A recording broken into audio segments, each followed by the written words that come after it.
Welcome back to Good Morning Let's Basketball, and these are my co-hosts Kevin and Daniel. If you're wondering where Miles is, he has the flu and could not join us this episode. We're gonna get right into this episode today. The Clippers are starting off with a 9-game winning streak currently right now, and a lot of that has been due to Kawhi. Recently, he's been averaging 28.7 points per game, 6 rebounds, 3.7 assists on 60% shooting from the field. Are the Clippers back is my question. Harden did say when the team was on their 0-5 game losing streak as soon as he got there that once they figured out it's going to be scary. And it is getting a little scary, man. I'm not going to lie. It seems like the offense is clicking so much better than it ever was. Harden is kind of back into his playmaking role. He's getting a lot of assists throughout the games. He's also scoring a pretty decent amount too. He had 35 on Indiana the other night, as well as a very clutch three. But he's also scoring a decent amount of points on very efficient shooting, which has kind of been like something that people held against him throughout his career.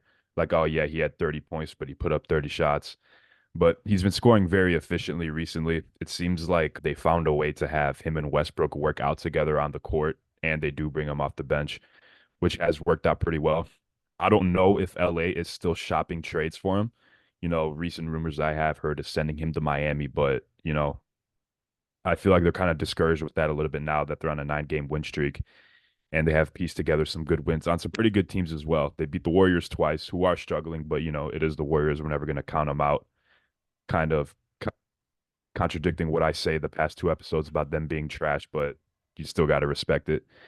Beat the Kings twice too, I believe, and the Kings are, a great young team. They're going to make a great playoff push, and they were very good last year. But, like I said, the offense is flowing a lot more smoothly. When this trade first happened, the Clippers were pretty terrible to watch, like I said, because it was just my turn, your turn. But it seems like they're pretty much learning how to utilize each other now.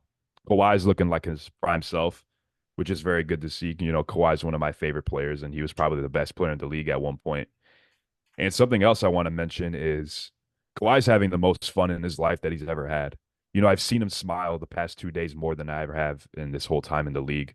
Like I'm talking whenever a hype play happens on the court, if he's sitting on the bench, he's like running up and down the bench, jumping up and down. I don't know if they programmed him a certain way in the back before games, pull some strings, whatever the fuck they do with that dude. But dude's out there having fun, man, smiling, dancing. Like he's finally enjoying his time in LA, which is very good to see.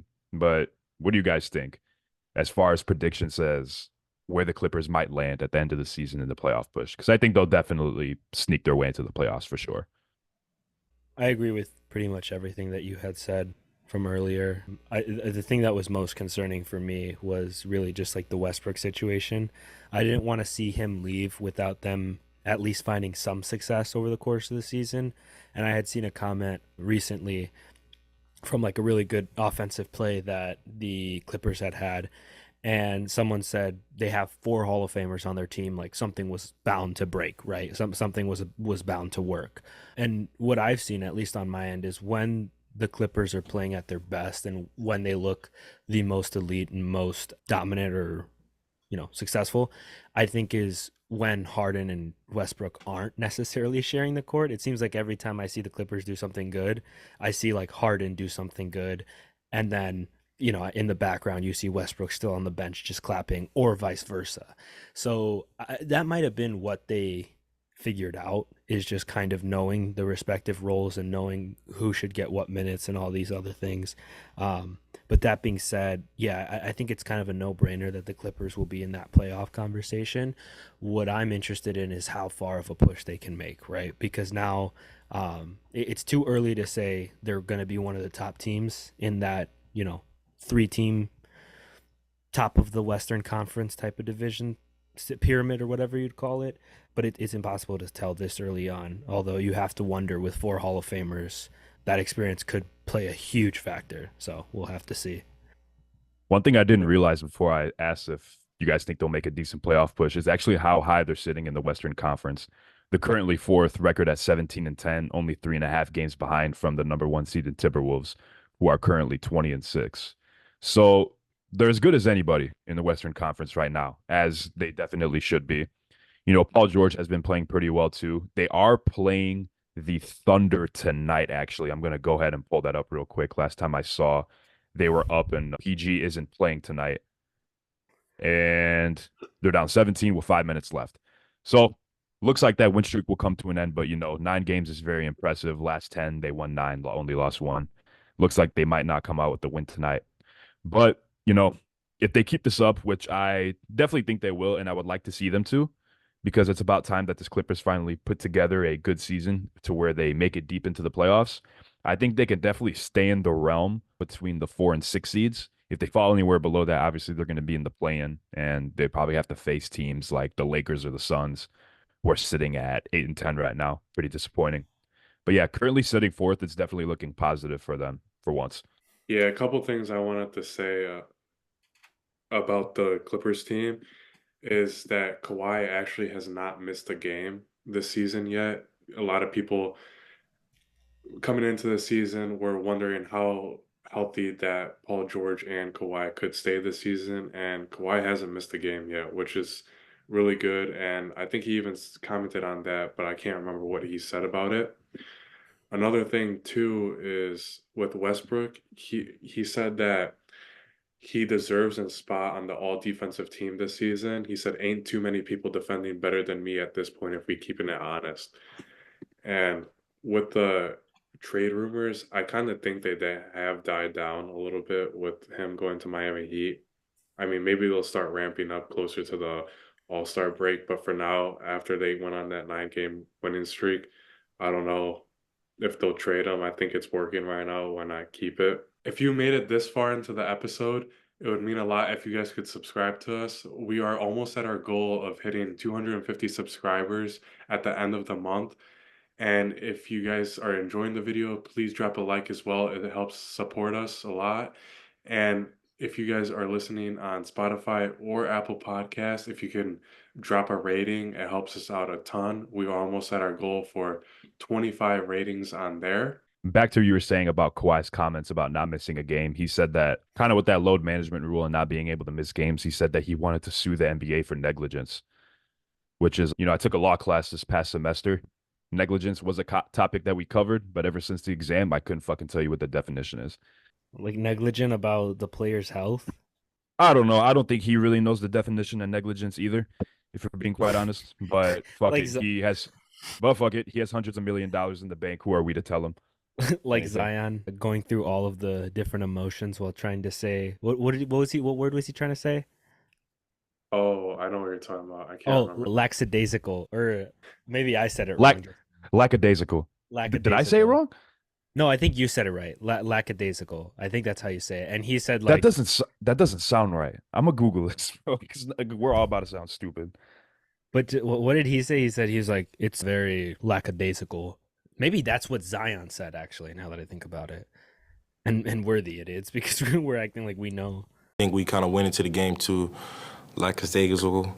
Okay, so Google says lackadaisical, lacking Lackadaisical. enthusiasm and determination, carelessly lazy. Kind of describes Zion in a way. I mean, look at him. But like, I don't know. I was watching the Ja Morant's debut the other day, which we're gonna get into later, with the Pelicans, and just late in the game, like dude wasn't even making like a jump to grab a rebound. It was very disappointing. It was pissing me off because I had some coin on him to get a certain amount of rebounds, which he did get, but it took way too long for him to get it. Shaq and Charles Barkley, they get frustrated with Zion saying that like he should be averaging more rebounds than he does at his position. No, he definitely should. I mean, Charles Barkley can definitely vouch for that too, and really anyone in the league. I mean, Charles Barkley was a pretty undersized big man too. He's only like 6'5", 6'6", and he was getting 10 boards a game. Asar Thompson, a rookie who's 6'6" and a lot skinnier than Zion, is damn near averaging 10 rebounds, which is absurd. So I feel like his effort there on the offensive and defensive glass is just kind of lackadaisical. There we go. Lackadaisical. Like so, yeah, he was I talking really about himself. I really want to know though, like how he said it because I'm trying to remember, and he said lackadaisical or something like that. He said it very, very incorrectly. That's one thing I know.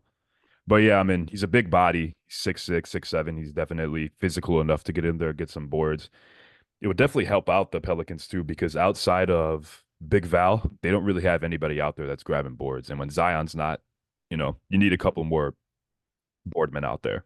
And another thing I wanted to talk about the Clippers was you brought up James Harden and Kawhi having a lot of fun this season. I think that James Harden, after he hit that three, that and one three, and started doing the snow angels, was one of the best NBA celebrations I've ever seen. I think it was sick, and I thought it was just funny as hell. Just seeing him do the snow angels and then just get up, yeah, do that to the camera, and then you see Kawhi like so excited in the corner. That was just a great moment.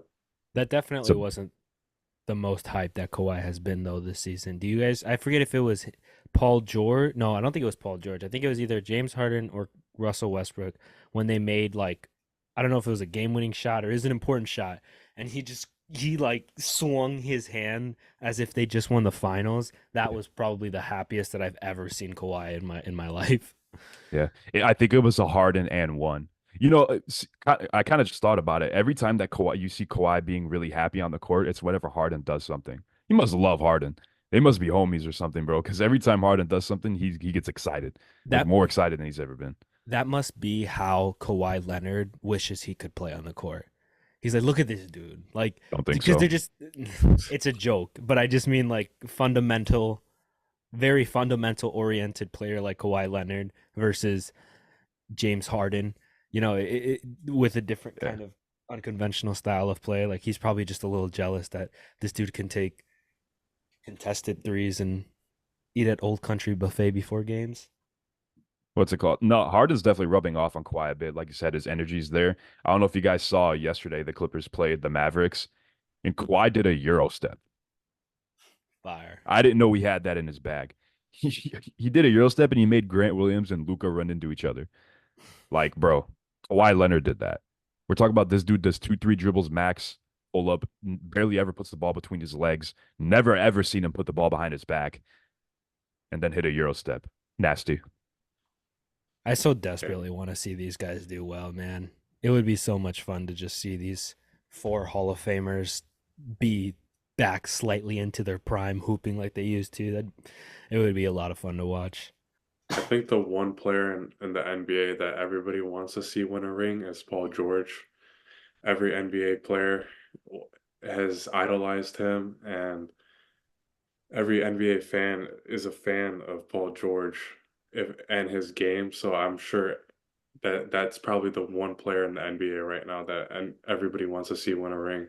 For sure. He's inspired a lot of like the younger generation too. I mean, you see a lot of like the rookies coming in when they get asked like who like their favorite player is. There's a good amount of people that say Paul George. Like he has a good game. He kind of earned the title from a lot of NBA players as like the smoothest player in the league. Personally, I think it's Luca, but PG is 100% up there. Yeah, and another thing about the Clippers, man, is they have top 10 in offensive rating and defensive rating with the offensive rating of 117.9 and 111.7 of a defensive rating. So they've definitely been playing a lot better this season, or I mean, this current win streak and improved. And I think that they'll finish top six in the West. You mentioned the offensive rating for the season. Did you guys see the comparison of how the Warriors are doing right now compared to their like offensive rating during the 2016-2017 season? Had you guys I seen did see that? that. I did see that. No. It was like the 2016-2017 Golden State Warriors would rank 17th right now in offensive like proficiency or whatever in the league, I think. Really? Yeah. That's Like I mean interesting. that's why it's just and we knew that that's obviously what happens. Like the numbers don't lie. Like the game has gotten better and more difficult and higher skilled. Moving on to the Phoenix Suns here. Currently ranked 10th in the Western Conference. The big three have barely ever played together. What's honestly most surprising to me about this big three is that KD has played the most games out of D Book and Beal, and he's drastically way older than these guys. He's 35 and he's somehow healthier than both of them. He's only missed about a game or two this season, which is crazy. And he's damn near scoring the most points he's ever averaged and shooting better than he ever has. But a very popular analyst on Twitter by the name of Frank Michael Smith had a thread that he put out today, and he stated, "At what point are we going to admit that the Suns lost the KD trade?" And he started off saying by basically what I just said, that KD is 35, shooting 47% from three, which is actually the best of his career, but he still thinks that the Suns gave up too much for him. He's been excellent on both ends. He actually leads the team in points, minutes, and blocks. But the Suns did gut their future and depth to land them. Every team deals with injuries, but the Suns do struggle to plug guys in because Mikal Bridges and Cam Johnson aren't on the team anymore. And these guys were very, very, very important to the success of the team. And they played very high minutes. They're both very good 3-and-D guys. I mean, these are just two guys that you really want on your team, as well as Jay Crowder, too.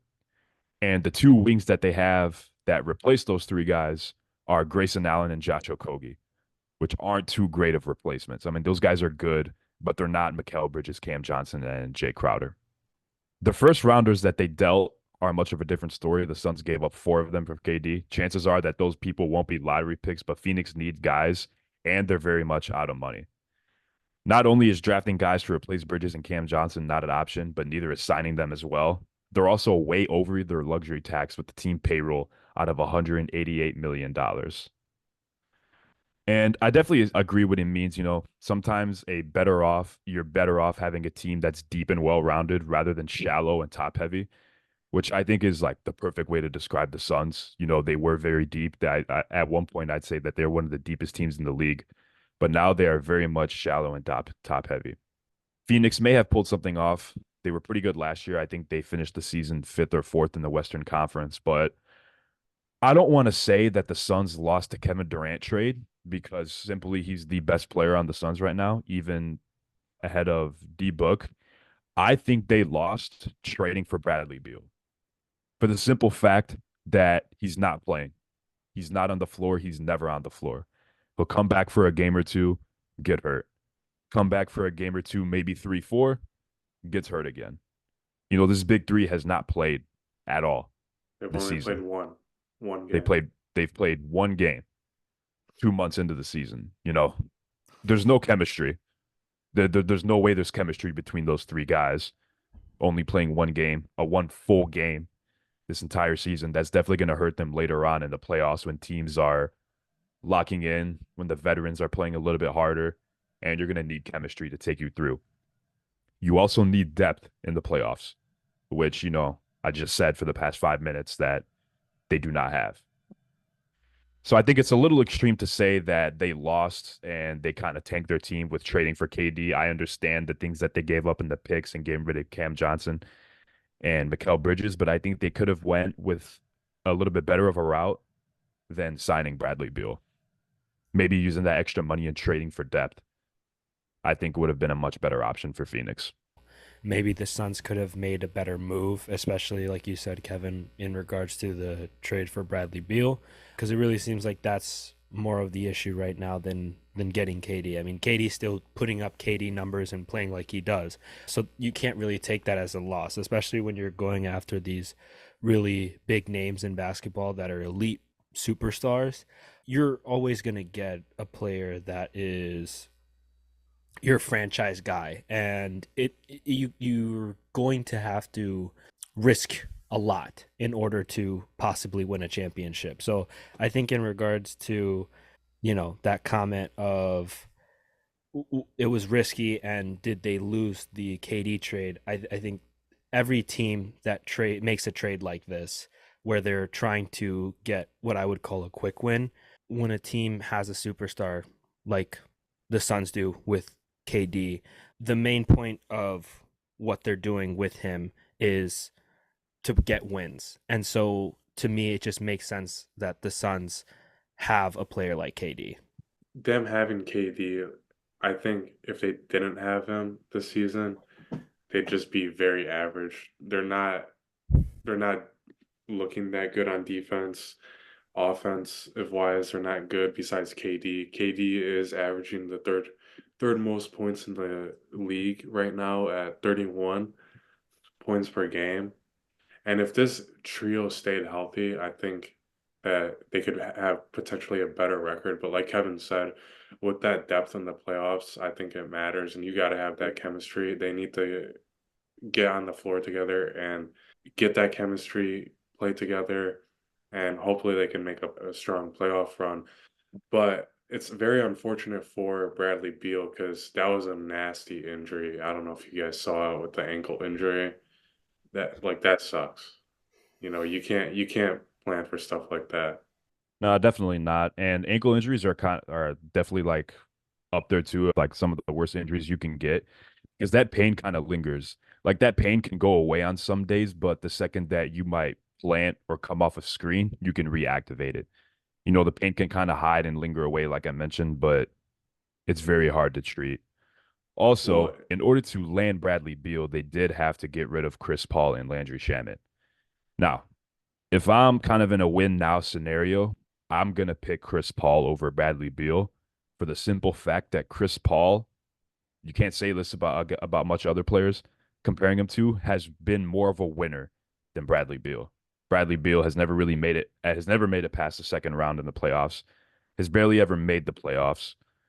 And Landry Shamet is also a very good player, was a very good player for the Phoenix Suns. He was really good off the bench, really good 3-and-D guy.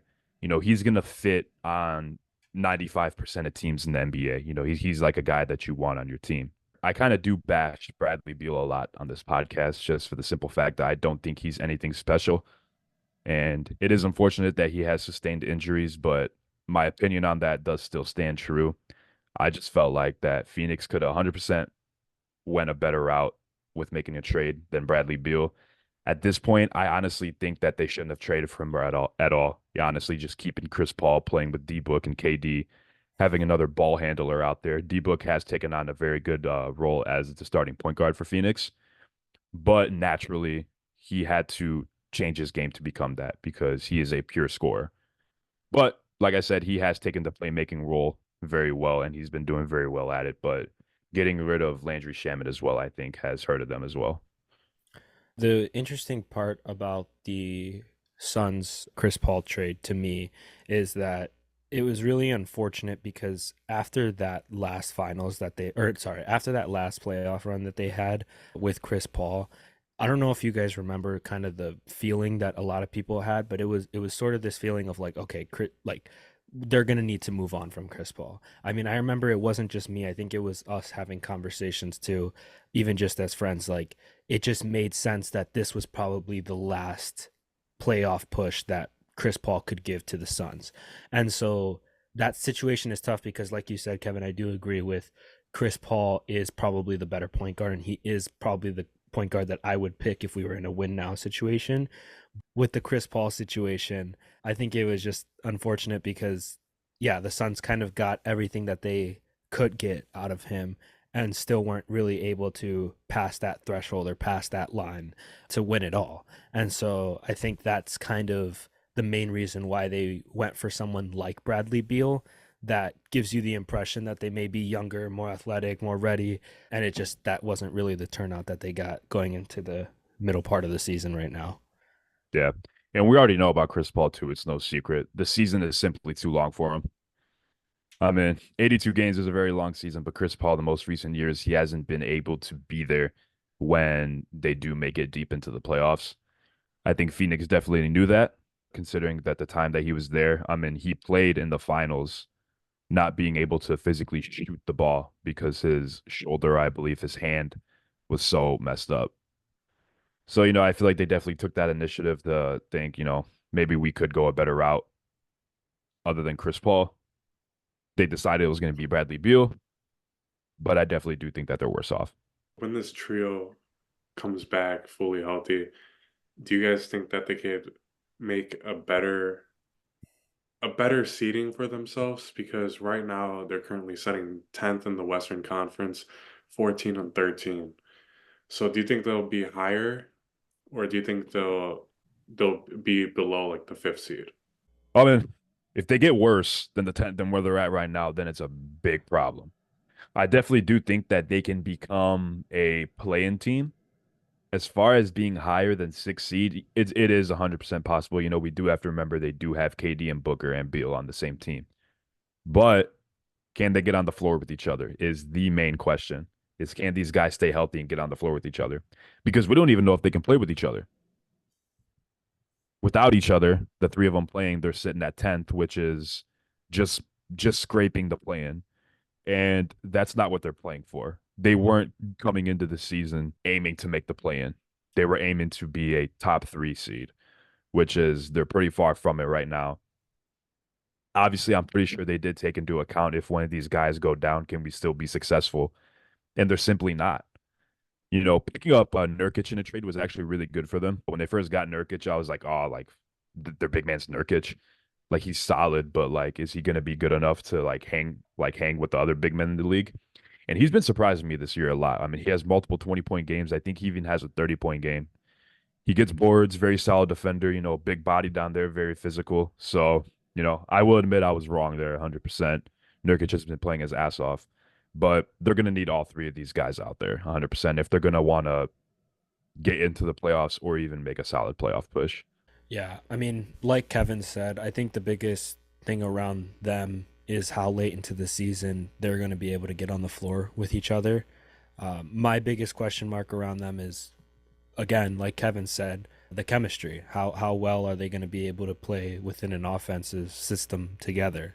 And that's something that I don't think we've gotten a lot to see, or we haven't gotten to see a lot. And so going towards the end of the season, if there's say 30 games left or a handful of games left and they still haven't gotten an adequate amount of time together on the court, I think that team would be in serious jeopardy. But like I said, it all depends on kind of how quickly they can all share the court, and if they can get some quality time too. Like if they can get more than 10 games with each other and we start seeing how well they play together, then we know that all's well and good.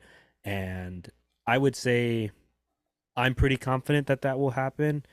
I don't think that I think that Beal, while injury prone, will kind of catch a good stride as a lot of players do. And I'm kind of holding out hope that that Suns team can turn things around and get a little bit higher in the rankings. While you guys were discussing this, I wanted to see the first game that they played together at the box score, and they ended up losing to the Brooklyn Nets 116-112. And I'm going to read you some of the stats that they had. So KD had 27, 6 rebounds, 4 assists. Booker had 34 points, 12 assists, 6 rebounds. And Bradley Beal had 14 points, 4 assists, 1 rebound. There you go. I'm in. Bradley Beal has got to be scoring more than 14 points. And it's funny how the one game that they played with each other was the Brooklyn Nets, who they did the trade with to acquire KD. And I'm assuming Mikal Bridges and Cam Johnson probably played pretty well that game. Yeah, I don't have the box score in front of me like Vic Oh, does, but yeah, sorry. Would you say Mikal Bridges and Cam Thomas? Cam Johnson. Cam Johnson did not play that game, but Cam Thomas had 24 points and Mikal Bridges had, oh wait, sorry. Cam Johnson did play. He had 15 points and then Mikal Bridges had 21 points. There you go. I mean, yeah, kind of just to reiterate what I just said a minute ago, Bradley Beal's going to have to be a little bit more efficient than that. I feel like he's kind of the X factor for this team in a way. KD is going to do his thing. He's always going to get his points, like you said, 27. D-Book is going to do his thing. You said he had 34 and 12, which, 12 assists for D-Book is pretty 12 assists for anybody's good. Setting up your teammates to score 12 times in a game is very impressive for anybody, even if you're Tyrese Halliburton. But that's the role that he's playing now, is kind of more of that playmaker role. But Bradley Beal was a little lackluster that game, only scoring 14 points. I mean, at one point, this guy was a 30-point per game scorer, damn near. When he was on Washington, but the fact that he was capable of that, it speaks for itself. To round off today's episode, there's no other better topic to cover than getting into one of our channel mascots, Ja Morant. Returned back from his 25-game suspension just the other day against the New Orleans Pelicans, scoring 34 points and a buzzer beater. What better way to end off your debut? And they got the W.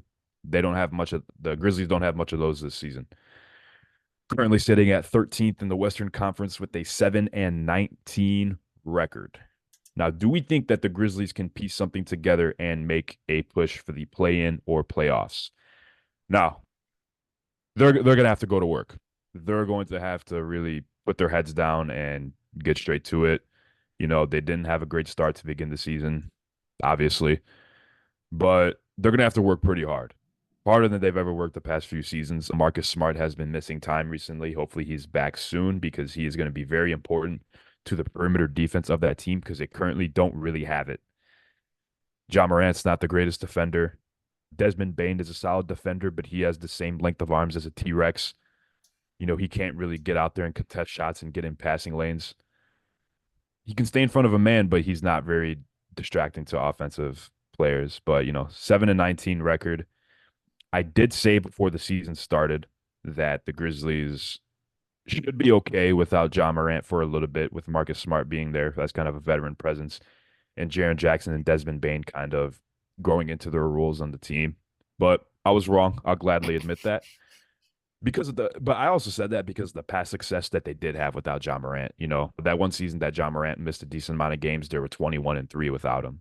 The Grizzlies were a very solid team, but that has not been the case this season because of the increased competition in the West. But all that aside, Ja's back. What's it going to look like for these boys rest of the season? See, I think a lot of that, because I think everybody did come into the season thinking that they'd be fine without Ja to begin the season because of how good their record was without him. But that was not the case. I think I even saw tickets for the Grizzlies going for as low as $2 to some of their games, which is insane to go to a NBA professional basketball game and to sit 300 level for like $2, which is nuts. Cheap date. Another thing too is the Grizzlies just beat the Pacers tonight, 116-103. Desmond Bane had himself a game, 31 points, 7 assists, and 6 rebounds.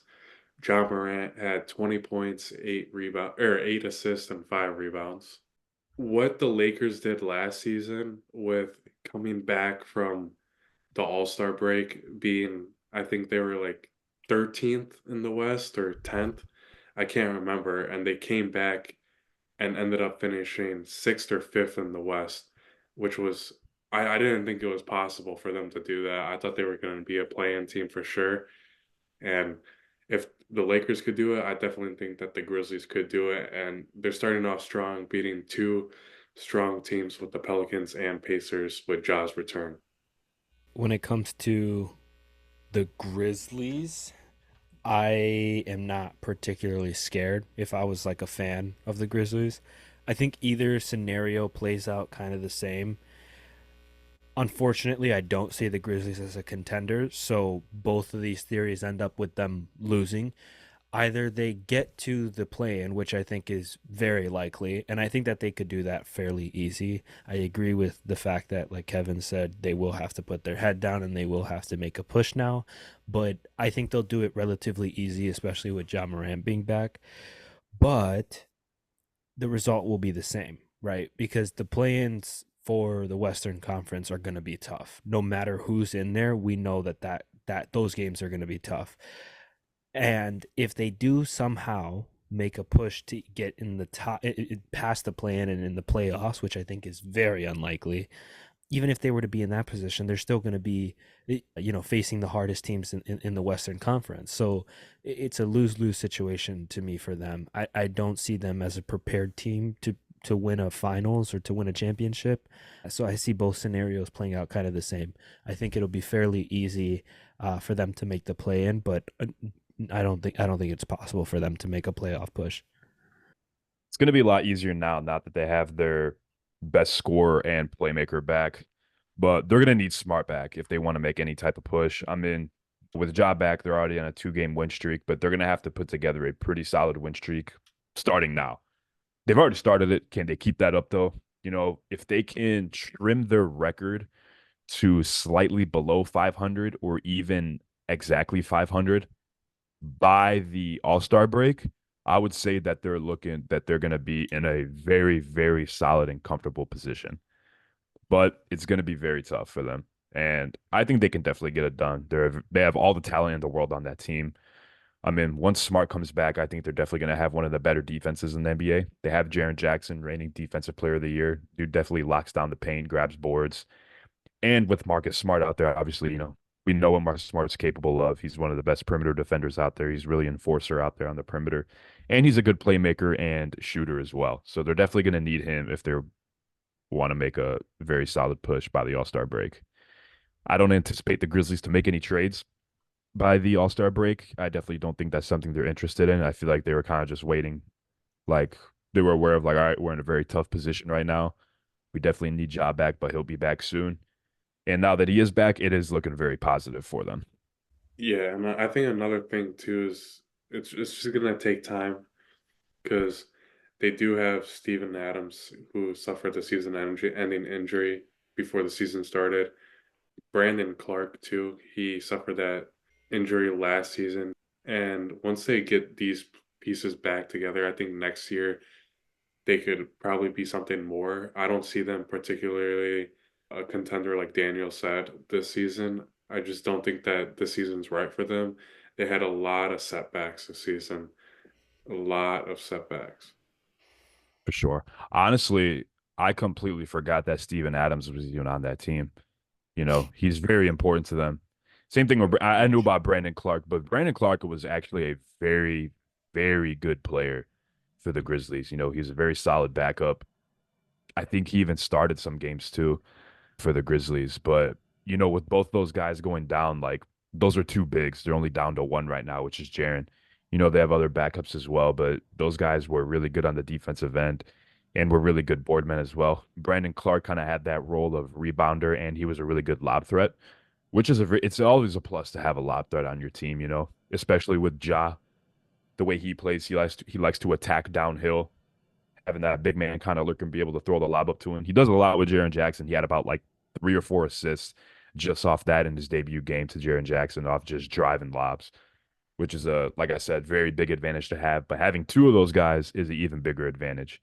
But now that both of these guys are out, it is going to be a lot tougher for the interior offense and defense for them to compete against teams like Denver, really just anybody Lakers. that has really just Lakers too, really just anybody that has a solid, maybe even two solid bigs on their team. And say they do make the finals, fat chance, but having to guard a team like Boston, who's very big and physical, and having to guard a team like Milwaukee, who's also very big and physical. That's why I feel like the finals are more of a worry next year when everyone's back and they're in a way better position. But, it's a good thing long term. I think it's easier for us to look at situations like the Warriors, for example, and say, they don't look like anything, but yet there's still an element of us that could still see them getting to that point of like winning it all. But that comes with experience, right? Even if the Grizzlies were to make it through all of these trials and tribulations and get to that final game, I think that it would be, first of all, it's their first time there. So I think that that plays a factor. And also it just comes down to the simple fact that I don't think it's their year, like Victor said. And I don't think there's too many things going against them and you can't really see it. But yeah, I think that that's a big thing. I'm glad that we brought up Steven Adams though, because that's a player that is hard to explain because he is. I don't want to say underrated because when you mention Steven Adams, people are like, "Oh yeah, he's good," but he definitely flies like under the radar, and I think about him because when I was a fan of OKC, and I say a fan of OKC because I was a fan of Westbrook, and I was trying to stay a fan of OKC. And when it was just Steven Adams on that team, he was still keeping them like holding on by a thread. So he's been a big part of any team that he's on, and now we're seeing it in full effect with the Grizzlies because not only did they have not have John Morant, but they didn't have him either. So big factors at play. Yeah, I definitely think once he comes back, they'll put him at center and put Jaren Jackson back to his actual position at power forward because they've had to move Jaren Jackson to center because Steven Adams has been out. It's going to be really good for the defense too. Like I said, once Smart and Steven Adams come back, the the paint's pretty much going to be on lockdown too, with those two big bodies in there. I mean, Steven Adams has kind of earned the reward for being the strongest player in the NBA. Obvious reasons. Look at him. But also that perimeter defense is going to be pretty scary too with Desmond Bane and Marcus Smart as well. I think they'll be able to hide Ja a little bit on defense. They already kind of do. But Ja's not too horrible on defense. I mean, he's pretty small. I think he's actually the skinniest player and weighs the least out of any player in the NBA. Kind of a fun fact right there. But, he definitely does get some of his steals here and there. He gets in the passing lanes. He is very quick. I think that can be a good fix for Ja, is kind of focusing on his defense over the course of the season and going into next season as well. All right, folks at home. And with that, we end another episode of Good Morning, Let's Basketball. Make sure you guys tune in for next week when Miles makes his return and has hopefully what we would call a flu game return. Drop some knowledge on you guys, maybe a really good drop the mic with Mike. Who knows? But if you made it this far, make sure that you guys drop a like and a comment, and make sure that you guys give a follow to all of our different platforms that we post on, such as Spotify, Apple Music, and YouTube. And just make sure that you guys engage with our content. We love hearing from you guys. So yeah, with that being said, have a good weekend, everyone.